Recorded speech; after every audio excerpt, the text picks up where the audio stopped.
আসসালামু আলাইকুম গাইস, আজকে আমরা বানাবো করলার ভরুয়া। এটাকে বিনা সুতা দিয়ে বাঁধিয়ে নেও হবে। এটা মানে এটাকে সুন্দরভাবে কেটে নেবা। এখানে 1 কিলো আমি করলা নিয়ে নিচ্ছি। করলা নিয়ে আর এটাকে আমি ভালো করে সিদ্ধ করে নিলাম। মাঝখানে কেটে নিচ্ছি স্যার, ব্যাস এখানে মাঝখানে কেটে নিচ্ছি। তারপরে এটাকে ভালো করে এখন আমি বের করে নেব। এটা সিদ্ধ হয়েই গেছে, এটাকে বের করে নেব। এটাকে সুতা দিয়ে না বাঁধলেও হবে। আর এটাকে হালকা সুন্দরভাবে উঠাবা, মানে যেন না ভেঙে যায়। হালকা হালকা করে উঠাই নেবা এটাকে। এখানে 4টা আমি মিডিয়াম সাইজের পেঁয়াজ কুচি নিয়ে নিছি। আর এখানে এখন কড়াই গরম হয়ে গেল, যে হালকা তেলে আমি এটা ভেজে নিলাম। আপনারা চাইলে এটাকে পেঁয়াজটাকে বাটিও দিতে পারবা, কিন্তু আমি চাই যে এইভাবে বেটে দিলে মানে বেশি একটু ভালো লাগে। এখানে একটু ধনিয়া একটু নিয়ে নিচ্ছি আমি, রাই, কালো সরষে নিয়ে নিচ্ছি এটাতে। আর এখানে লসুন আর আদরক নিয়ে নিচ্ছি। এখানে লঙ্কা নিয়ে নিচ্ছি, জিরা নিয়ে নিচ্ছি, গোলমরিচ নিয়ে নিচ্ছি, আবার লঙ্কা নিয়ে নিচ্ছি, হারা লঙ্কাও দিয়ে দিচ্ছি একটা। আপনারা যেভাবে আপনারা খেতে ভালোবাসেন ঝাল ওই পরিমাণে দেবেন। এখানে আমি লবণ দিয়ে দিচ্ছি পেঁয়াজের মধ্যে। আর লবণটা সুন্দর করে ওখানে মিশে যাবে পেঁয়াজের মধ্যে। এই পেঁয়াজের মধ্যে ভালো করে যেন পেঁয়াজ মিলে। আর এটা আমি নিয়ে নিলাম এখন। এই যে ওটা সিদ্ধ হয়ে গেছে বিচিটা, ওই সব বিচিগুলোকে বের করে নিলাম আমি সুন্দরভাবে। এটার মধ্যে হালকা হালকা লবণ ঘষে দেবা। তারপর এটাকে আমরা বাটিয়ে নিলাম। এখন আবার মিক্সার জারের মধ্যে মশলাগুলো বেটে নিলাম, ওই মশলার মধ্যে এটাকেও বেটে নিলাম। এটাকে বাটে এখানে তো হয়ে গেছে। এখন আমার এখানে একটু টমেটো কুচি দিয়ে দিলাম।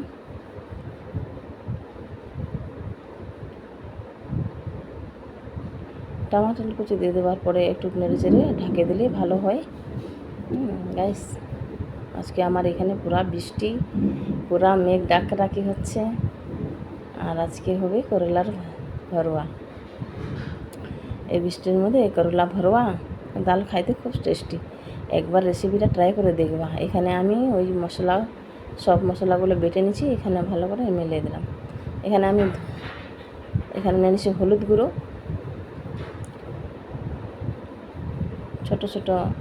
ছোটো চামচে আমি হলুদ গুঁড়ো নিয়ে নিচ্ছি 2 চামচ। এখানে নিয়ে নিচ্ছি লঙ্কার গুঁড়ো,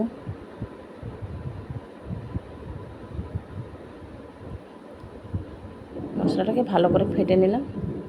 এখানে এটা হয়ে গেছে ভাজা। এখন এটা তেল ছাড়ে নিচ্ছে গাইস। এটাকে এখন ভালো করে আমি বের করে নেব। হালকা জল দিয়ে একটু দেখতে লাগবে, এটাকে ট্রাই করো একটু, বাড়িতে খুব টেস্টি হয় এটা। হালকা জল দিয়ে এটা একটু নরম ভাব করে নিতে লাগবে। একটু ধনিয়া কুচি দিয়ে দেবা। ধনিয়া কুচি দিলে একটু টেস্টটা ভালো হয়।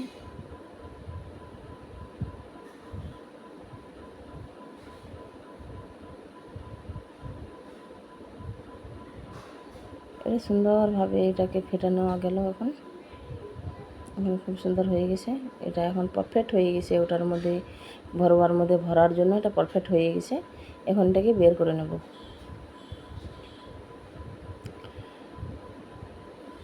এটাকে একবার হলো গাইস ট্রাই করবা বাড়িতে, খুব টেস্টি হয়।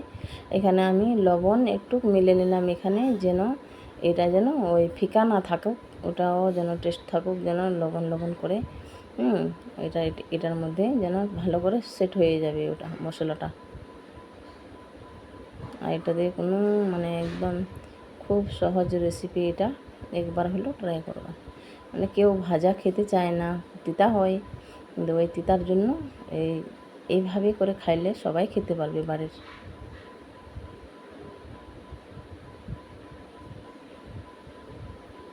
বাচ্চারা তো আবারও খেতে চায়, মানে একটু ঝাল পরিমাণটা একটু কম দেবেন বাচ্চা খেলে।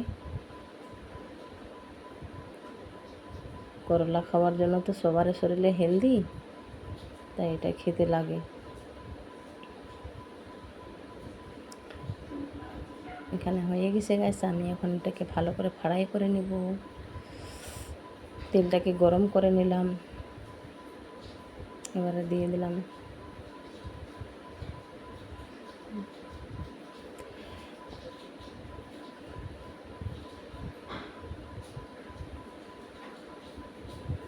সবগুলো আমি এখানে দিয়ে দিলাম, একটু ঢেকে নিলাম এটাকে।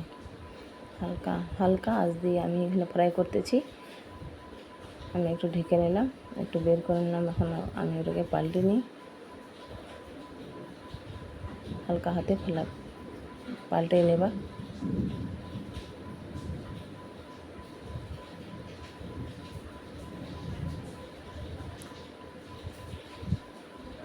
একবার হলো গাইস ট্রাই করবা এটা, আর এই রেসিপিটা খুব টেস্টি হয়।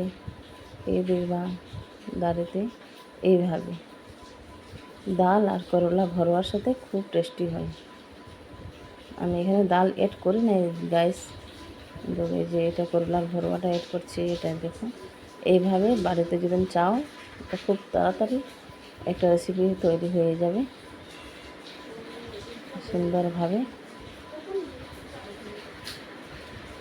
এটা এখন হয়ে গেছে খুব সুন্দরভাবে। দেখো বাস একটুকু বের হয় না, এটা একটুকু বের হয় না, খুব সুন্দরভাবে হয়ে গেছে।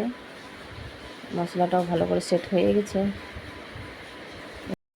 আমাদের চ্যানেলটাকে লাইক সাবস্ক্রাইব অবশ্যই করে দেবেন।